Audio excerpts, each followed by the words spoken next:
MVP. Bonjour à tous. Donc, on a développé l'agent Player au niveau de l'équipe Amosis. Donc là, on peut passer sur la slide suivante. Donc, rapidement, Amosis, c'est une entreprise basée à Rennes de 75 personnes avec une activité classique en audit et conseil, évaluation. On est CST logiciel, donc évaluateur de produits de sécurité pour l'ANSSI. On a une activité certes forensique et aussi une grosse activité recherche et développement qui a été pas mal sollicitée dans le cadre du challenge. Slide suivante.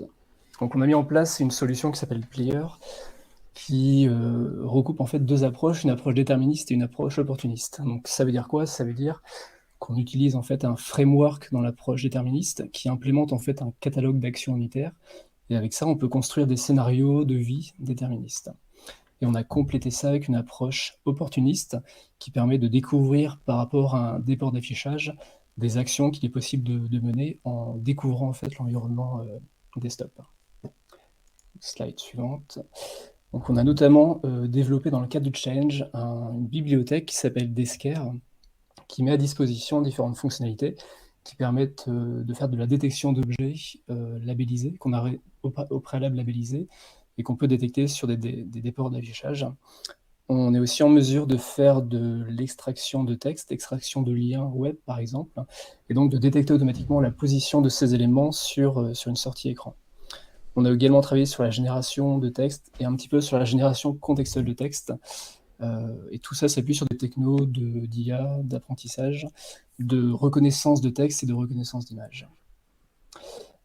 Slide suivante, du coup, cette bibliothèque, on a décidé de la rendre open source. Donc elle est disponible sur ce dépôt GitLab qui est mis en lien. Et donc c'est un résultat, une contribution qu'on voulait également partager.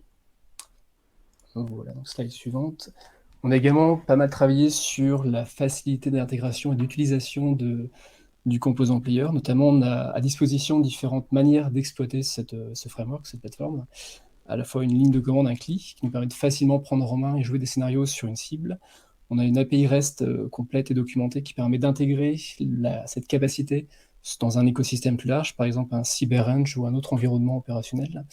Et on a également pas mal développé une application, une approche programmatique pour pouvoir développer nos propres scénarios en Python. Donc là, on a un petit exemple où en quelques lignes de code, on arrive à ouvrir le client mail, ouvrir le dernier mail qu'on a reçu et exécuter la pièce jointe qui est présente potentiellement dans le dernier mail. Voilà, en quelques lignes, on arrive facilement à créer des scénarios déterministes. Et la slide suivante. Donc ce challenge, pour nous, c'était une bonne opportunité de travailler sur la simulation de vie. C'est un sujet sur lequel on travaille depuis plusieurs mois, plusieurs années même. Et là, on a mis un petit peu au goût du jour notre approche en complétant une approche déterministe qu'on utilisait auparavant avec une approche opportuniste. Et notamment, ce travail s'inscrit dans une roadmap beaucoup plus large sur 2021-2022, et notamment sur 3 cas d'usage. Le premier, comme tu l'as évoqué tout à l'heure, Samuel, sur la notion de honeypot et de plateforme de détonation. Donc on a commencé à intégrer cette capacité de simulation de vie sur le honeypot BZH plateforme qu'on développe au niveau d'Amosis, ce qui nous permet d'avoir un environnement réaliste, en tout cas plus réaliste qu'auparavant.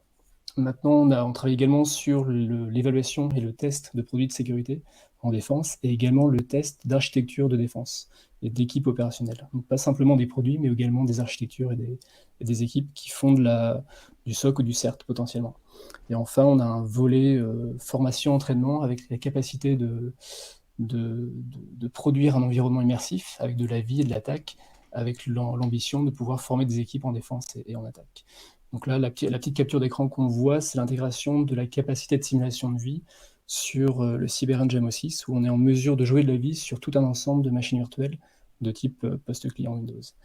Donc voilà, tout ça pour dire que ce challenge, c'était une bonne opportunité, et on s'inscrit dans la durée par rapport à la simulation de vie. Donc merci à tous, n'hésitez pas si vous avez des questions. Alors merci Frédéric. Est-ce qu'il y a des gens qui ont des questions pour Amos?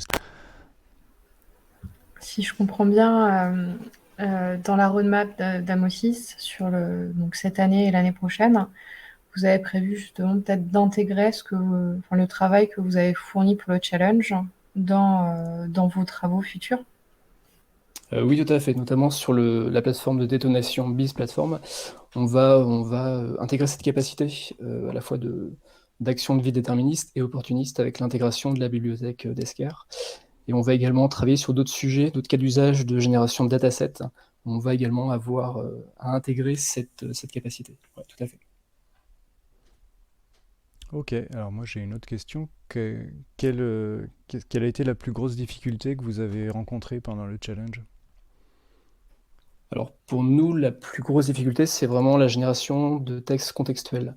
C'est-à-dire la capacité à extraire des contenus qu'on voit dans des mails ou dans des documents, pouvoir comprendre un petit peu de la sémantique et donner ça à manger à une bibliothèque de génération de texte. Donc ça, c'était vraiment le point le plus dur, sur lequel on a un premier résultat qui est pas, enfin, sur lequel on a un premier résultat et sur lequel on aimerait pouvoir continuer à travailler dessus, parce que c'est un sujet qui semble vraiment intéressant pour avoir une machine, un agent qui soit vraiment réaliste.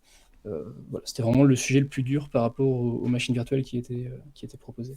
D'accord, donc c'est le traitement automatique du langage appliqué à la cyber, quoi, en quelque sorte.